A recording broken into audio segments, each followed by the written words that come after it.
Welcome to your Barbados Today evening news update for Friday, August 20th.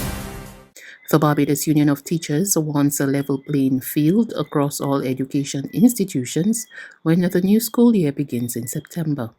BUT President Pedro Shepherd says he does not believe some schools should have face-to-face classes every day, while others are doing the blended approach. However, Shepherd is concerned that with overcrowding, particularly in urban schools and some other institutions in a state of disrepair, education officials are facing an uphill battle as the new school year beckons. I have been asking for a full student audit so that schools like St. Jude's, Brighton, Half Moon Fort, Ignatius Byers, St. Elizabeth Primary, that are underpopulated, if we can have dialogue with parents to get students sent or kept. Well, let me put sent to those schools. As opposed to bypassing those same schools to come to the Bridgetown, the city schools, then I believe that we could ease some of the pressure off the city schools. And then the city schools might be able to do face-to-face. Because in reality, last school year, we had a lot of the smaller schools, or all the smaller schools going face-to-face, whereas the bigger schools suffered. My call is that we have as level a playing field as possible. I don't think that some schools should be going face-to-face every day and some doing a blended approach. So the ministry has to find a way to create that level playing field by having all blended or all face-to-face. But like I said, their intention is to have all face-to-face or as much face-to-face as possible for the next term. So I trust that we will probably meet.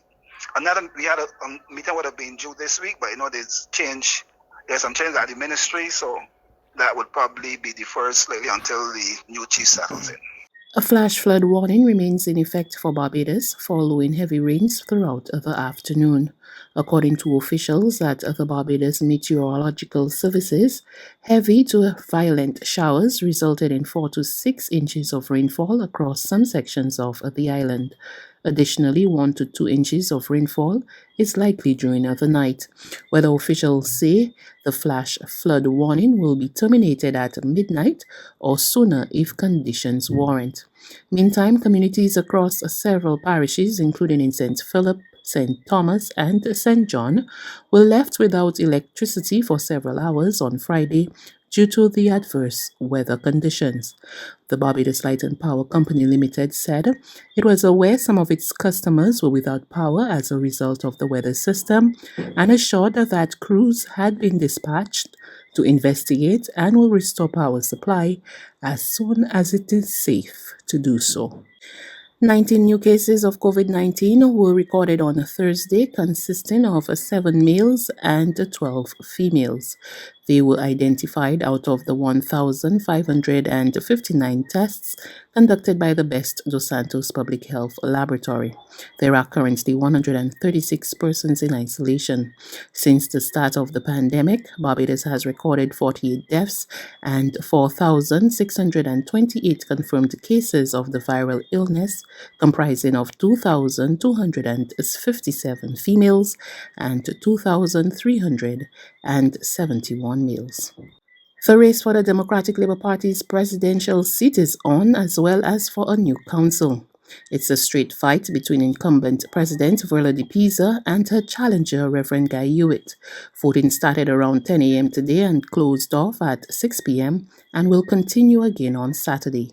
De Pisa is confident of retaining the presidency. I'm very confident. The party has been through this exercise before. We know how it is done, and we haven't had any issues up until this point with our process. So I'm confident that the membership will do what is right and necessary, not only for the party but for the country at this time. I am confident enough that we already started our planning for the year to come. Yes, very confident. Equally confident is a challenger, Reverend Guy Hewitt.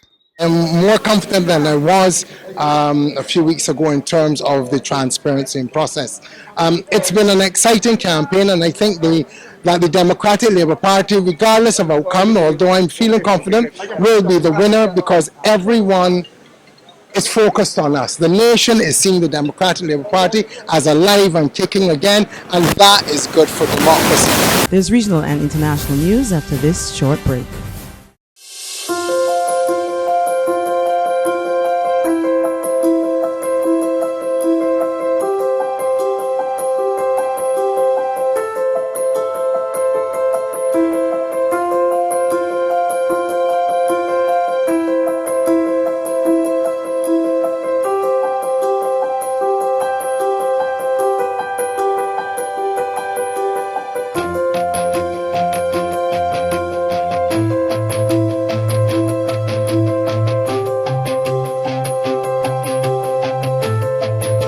Barbados Today, news you can trust. The news from our regional neighbors now. The Bahamas Opposition Progressive Liberal Party says it is ready for the September 16 general election. However, its leader, Philip Davis, believes Prime Minister Hubert Minnis's announcement of the election date during a national address on Thursday was nothing more than a political statement. More from Our News, Bahamas. Has been wrong. And that is the first step towards a better day.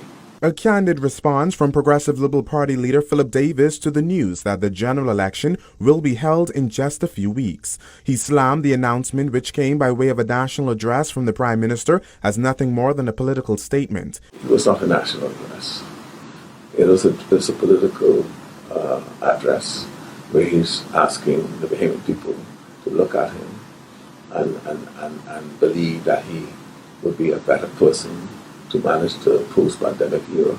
I say no.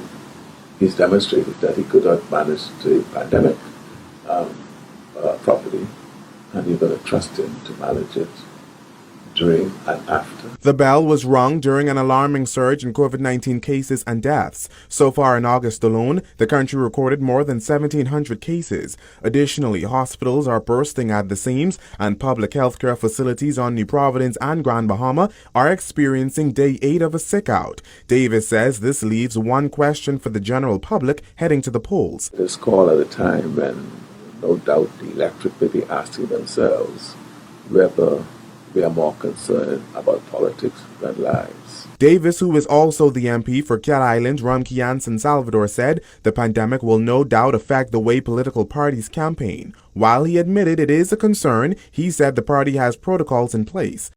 And finally, U.S. President Joe Biden has promised to get Americans out of Afghanistan. More from Reuters TV.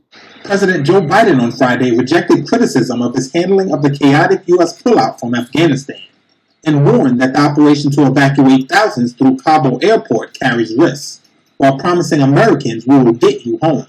Make no mistake, this evacuation mission is dangerous. It involves risks to our armed forces, and it's being conducted under difficult circumstances. I cannot promise what the final outcome will be, or what it will be, that it will be without risk of loss. But as Commander-in-Chief, I can assure you that I will mobilize every resource necessary.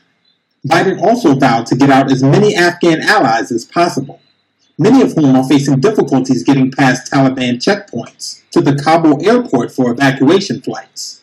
A report compiled by the RHI-PTO Norwegian Center for Global Analyses, seen by Reuters, found the Taliban have begun rounding up Afghans on a blacklist of people they believe have worked in key roles with the previous Afghan administration, or with the U.S.-led forces that supported it. The United States is desperately trying to evacuate thousands of people from Afghanistan by an August 31st deadline, though Biden said this week that U.S. troops at the airport could stay longer if necessary. The White House has promised a review of the administration's performance in the crisis, but a source said this has been set aside for now, while attention is paid to the evacuations. That's news. But for the very latest, visit us at www.barbadostoday.bb. You can also subscribe to our e-paper, email updates, or like us on Facebook, and sign up for our breaking news alerts via WhatsApp. We're also on Izumi Media in bus terminals, as well as screenplay at supermarkets and gas stations near you. And you can also hear us on Mix 96.9 FM and Capital Media HD 99.3 FM.